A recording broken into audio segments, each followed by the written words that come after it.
Singh, you mentioned that you want to pass supports for workers. Would you be willing to work with the Carney government to stay in power even after March 24th?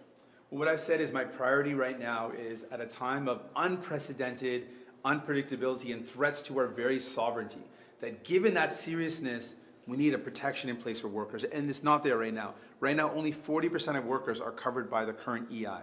So for workers that are staring down the barrel of potential job losses in a massive degree, a massive level, they don't have protection. So I want to see those measures put in place. We can make that happen rapidly. We also need an economic plan to create jobs in our own country. We can't predict what's going to happen in the States, but let's have a plan in Canada where we use Canadian products, Canadian workers to build up our country.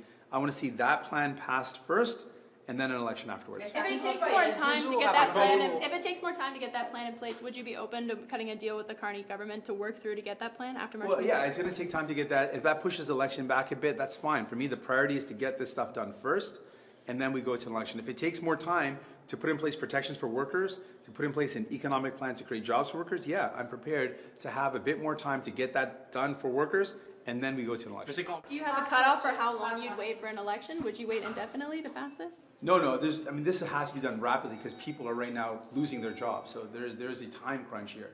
Workers are already losing their jobs just on the threats of tariffs, let alone tariffs are now in place and more to come. So we want to see these protections put in place rapidly.